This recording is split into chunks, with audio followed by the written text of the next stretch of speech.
کیا کرنا چاہیے؟ ہر ایک نے اپنی اپنی رائے دی۔ حضرت سلمان فارسی رضی اللہ تعالی عنہ یہ ایرانی تھے، ان کی اپنی بھی ایک بہت لمبی چوڑی کہانی ہے، اللہ نے ان کو کیسے ہدایت عطا فرمائی۔ یہ تقریباً 300 سال تک بھٹکتے رہے ہدایت کی تلاش میں، اور پھر بھٹکتے بھٹکتے مدینے میں پہنچے، اور اللہ تبارک و تعالی نے ان کی جو طلب اور تڑپ دل کے اندر تھی اس کو قبول کر کے اللہ کے نبی سے ملا دیا، اور یہ مسلمان ہو گئے۔ چھوٹے سے بچے تھے، اپنی والدہ کے ساتھ راستے سے جاتے آتے ہوئے ایک گرجا گھر کو دیکھتے تھے، اور یہ آتش پرست تھے، آگ کی پوجا کرتے تھے کہ وہاں پہ اللہ کی عبادت ہوتی ہے گرجا گھر میں۔ وہاں گئے، جانے کے بعد وہاں کے راہب سے باتیں کی، اس نے ان کو اللہ کے بارے میں بتایا، تو یہ اس راہب کے ہاتھ پر مسلمان ہو گئے جب حضرت عیسیٰ علیہ السلام کی شریعت تھی۔ پھر اس کا انتقال کا وقت قریب آیا، اس نے کہا کہ تم ملک شام چلے جاؤ، وہاں پر میرے استاد رہتے ہیں، وہ اب تمہاری اصلاح اور تربیت کریں گے۔ تو ملک شام چلے گئے، 50-60 سال وہاں پر رہے۔ اب جب اس کے انتقال کا وقت قریب آ گیا تو اس نے ان کو اور کسی کے پاس بھیجا، اس کی خدمت میں رہے۔ اس کا بھی جب انتقال کا وقت قریب آیا تو وہ یہ کہنے لگا کہ دیکھو، اب تم اس نبی کی تلاش میں نکل جاؤ جو آخری نبی ہے، اور وہ اب مبعوث ہونے والے ہیں، ان کے آنے کا زمانہ بالکل قریب آ چکا ہے۔ اب تم گرجا گھر بھٹکنا چھوڑ دو، اب اس نبی کو ڈھونڈو۔ تو حضرت سلمان فارسی نے ان سے پوچھا اپنے استاد سے کہ وہ نبی مجھے کہاں ملیں گے؟ تو انہوں نے کہا دیکھو، وہ تو بالکل صحرا میں سنگلا زمین میں پیدا ہوں گے، لیکن ان کے گاؤں والے، ان کے علاقے والے، ان کے بستی والے، قبیلے والے، وہ لوگ ان کی مخالفت کریں گے، جس کی وجہ سے وہ کھجوروں والی زمین کی طرف ہجرت کریں گے۔ تو تم کسی کھجوروں والے شہر میں جا کے سکونت اختیار کرو، وہ نبی اسی طرف آئیں گے تو تم کو مل جائے گا۔ حضرت سلمان فارسی رضی اللہ تعالیٰ عنہ چلے اللہ کے نبی کی تلاش میں ملک شام سے کھجوروں والی زمین کی طرف۔ راستے میں ڈاکوؤں نے قافلے کو لوٹ لیا اور ان کو بازار میں لے جا کے بیچ دیا۔ مدینے کے ایک یہودی نے ان کو خرید لیا تو بہت خوش ہوئے، یہ دیکھ کر کہ وہ پوری کھجوروں والی زمین تھی۔ وہ سوچنے لگے کہ مجھے امید ہے اللہ کے نبی صلی اللہ علیہ وسلم اسی زمین کی طرف ہجرت کریں گے۔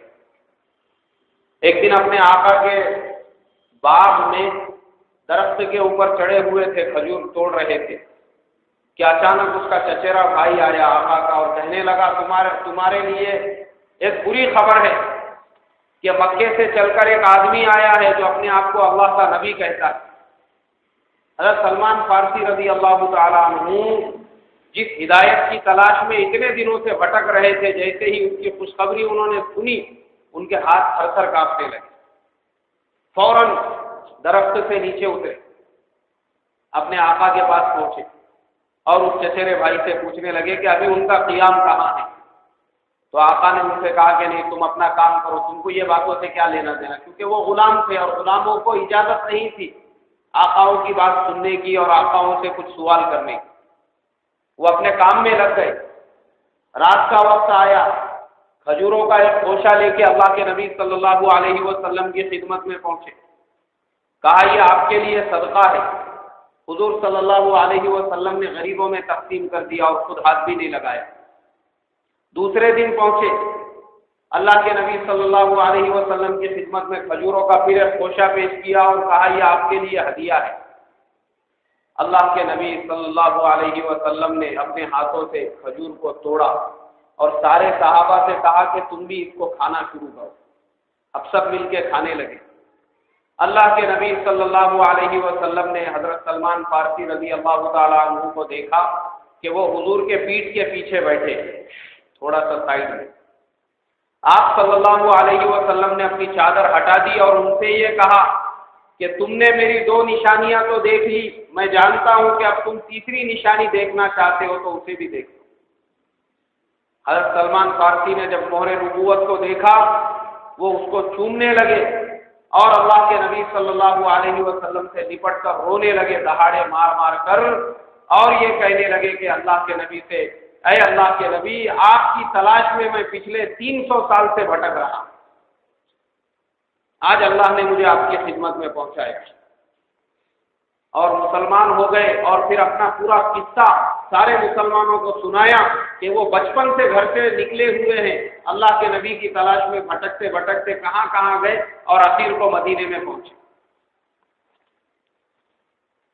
اور 3 نشانیاں ان کے استاد نے بتائی تھی کہ دیکھو اس نبی میں 3 علامتیں ہوں گی، صدقے کا مال کبھی نہیں کھائیں گے بلکہ دوسروں کو کھلائیں گے، اور ہدیے کا مال خود بھی کھائیں گے اور دوسروں کو بھی کھلائیں گے، اور تیسرے ان کے شانے پر ایک مہر نبوت ہے۔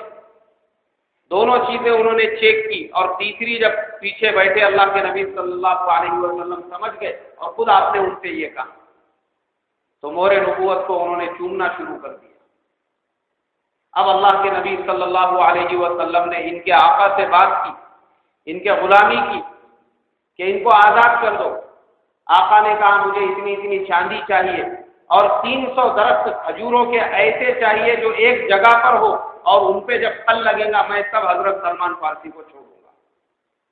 معمولی بات ہے، درخت کو پھیرتے ہی اس پہ پھل لگ جانا، مگر اللہ کے نبی صلی اللہ علیہ وسلم نے مسلمانوں سے کہا اپنے بھائی کی آزادی کے لیے ہر ایک کھجور کا درخت لے کر آئے۔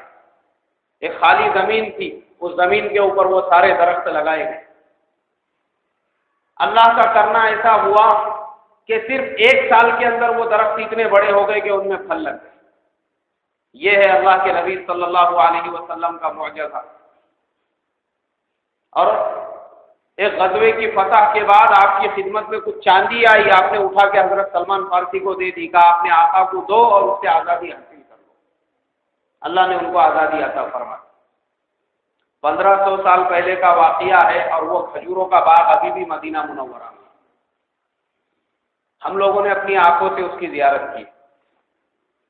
یہ ہے اللہ کے نبی صلی اللہ علیہ وسلم کا معجزہ۔ وہ پورے علاقے کا نام ہی سلمان فارسی ہے، وہاں جتنی عمارتیں وغیرہ ہے وہ پورا علاقہ ہی سلمان فارسی کے نام سے مشہور ہے۔ اس باغ کی